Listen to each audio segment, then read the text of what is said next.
আজি জোনাই বিধানসভা সমষ্টিত আমি ৩৬,৮৮৪ গৰাকী মহিলাৰ মাজত মহিলা উদ্যমিতা আঁচনিৰ প্ৰথম কিস্তিৰ ধন মুকলি কৰি দিলোঁ। এই টকাৰ সৎব্যৱহাৰ হ'লে পৰৱৰ্তী কিস্তি হিচাপে আইমাতৃসকলে ২৫,০০০ টকা লাভ কৰিব আৰু ২৫,০০০ টকাৰো সৎব্যৱহাৰ হ'লে আইমাতৃসকলে ৫০,০০০ টকা লাভ কৰিবলৈ সক্ষম হ'ব। কালিলৈ এডিআৰই পৰীক্ষা ৰিজাল্ট দিব। কালি পুলিচৰ সাব ইন্সপেক্টৰ ৰিজাল্ট দিব আৰু এডিআৰই পৰীক্ষাৰ ৩য় বৰ্গৰ ৰিজাল্ট দিব। কেনেধৰণৰ আশা কৰে?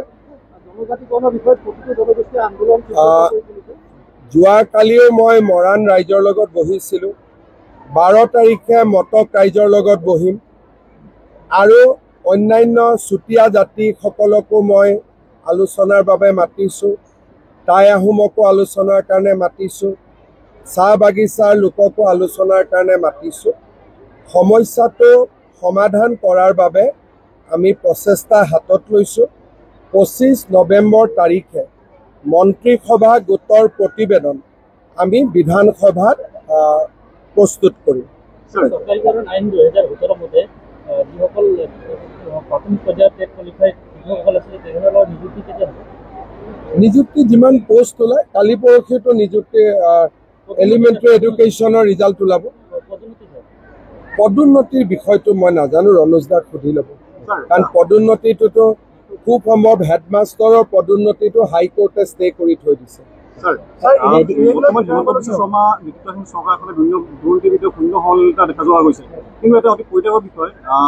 লখিমপুৰ লোকসভাৰ সাংসদ প্ৰধান বুঢ়াদেৱৰ ব্যক্তিগত সহায়, তেখেতৰ এজন ব্যক্তিগত সহায়কৰ ঘৰত তেওঁ ভনীয়েক ভণ্টি বা মাকৰ নামত ২৭খন মুখ্যমন্ত্ৰী সাহায্য পুঁজি ধন মুকলি দিয়া দেখা গৈছে। ইতিমধ্যে চেকসমূহ ইয়াত নম্বৰ আছে। আপোনালোকে থানাত এখন এজাহাৰ দি দিয়ক, মই চাই দিম। যিহেতু দেখা গৈছে এডিআৰই যথেষ্ট দুখীয়া ছাত্ৰ ছাত্ৰীসকলে তেওঁলোকে নিযুক্তি পাইছিলে, এইবাৰ কেনেধৰণৰ আশা কৰে? এডিআৰই আমি স্বচ্ছতাৰে সম্পন্ন কৰিছোঁ আৰু মই ভাবোঁ যে এডিআৰইত আমাৰ দুখীয়া ঘৰৰ ল'ৰা ছোৱালীয়ে চাকৰি পাব। এইটো ৩য় শ্ৰেণীৰ ৰিজাল্ট, তাৰ পিছতেই ৪ৰ্থ শ্ৰেণীৰ ৰিজাল্টটো ওলাব আৰু মই ভাবোঁ যে প্ৰায় 10,000 দুখীয়া ঘৰৰ ল'ৰা ছোৱালীয়ে চাকৰি পাবলৈ সক্ষম হ'ব। মই পুলিচত আপোনালোকে দিয়ক, মই এতিয়া এছ পিৰ লগত মই পাতি ল'ম। আমিতো নজৰত আহিলেতো কিবা কৰিবই লাগিব। মই চাই দিম। যিহেতু আপুনি জোনালৈ আহিছে, আমাৰ জোনা ব্যক্তিগত প্ৰশ্ন বৰ্তমান জোনাই আৰু অৰুণাচলৰ সীমা সংঘাতটো বৰ্তমান এতিয়াও আৰম্ভ সৃষ্টি হৈ আছে। এই সমাধান আমি কেইবাটাও পইণ্টত সমাধান কৰিছোঁ। অসম অৰুণাচল 3টা জেগাত সমাধান হোৱা নাই, গতিকে বাকী 3টাৰ কাৰণে আমি আৰু 2 লানি আলোচনা কৰিব লাগিব। আলোচনাৰ প্ৰক্ৰিয়াও চলি আছে, কিন্তু আমি একেবাৰে একমতত আহিব পৰা নাই, কাৰণ অৰুণাচলে বেছি গাঁও দাবী কৰি আছে, যিটো আমি দিব নোৱাৰোঁ। সেইকাৰণে আলোচনাটো অকণমান এই 3টা জেগাত অকণমান বিলম্ব হৈছে। তাৰ কাৰণ এইটোৱে যে অসমে নিজৰ স্বাৰ্থ সুৰক্ষিত কৰিহে অসম অৰুণাচলৰ সীমা বিবাদ আমি নিষ্পত্তি কৰিব খুজিছোঁ। আমি ইমান ন্যায়ৰ কাৰণে কিমান কষ্ট কৰিছোঁ।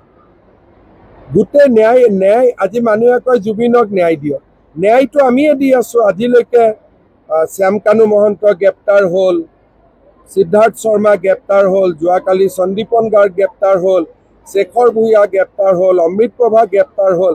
ৰাইজে যাক যাক সন্দেহ কৰিছিল চবকেতো আমি গ্ৰেপ্তাৰ কৰিছোঁ। গতিকে ন্যায়ৰ কাৰণে যদি ধন্যবাদ পাব লাগে, বিজেপি চৰকাৰখনে পাব লাগে।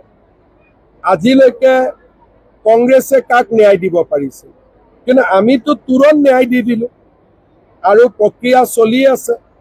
গতিকে আমাক ক্ৰেডিট দিব লাগে, ক'ব লাগে যে আৰু চৰকাৰখন আগুৱাই যাওক, আমাক ধন্যবাদ দিব লাগে। কাৰণ আজিলৈ কোনে আশা কৰিছিল যে ইমান কম দিনৰ ভিতৰতে চবকে এৰেষ্ট কৰি ল'ব? প্ৰথমতেতো কৈছিল নাহিবই, বেইল লৈ ল'ব, জামিন লৈ ল'ব।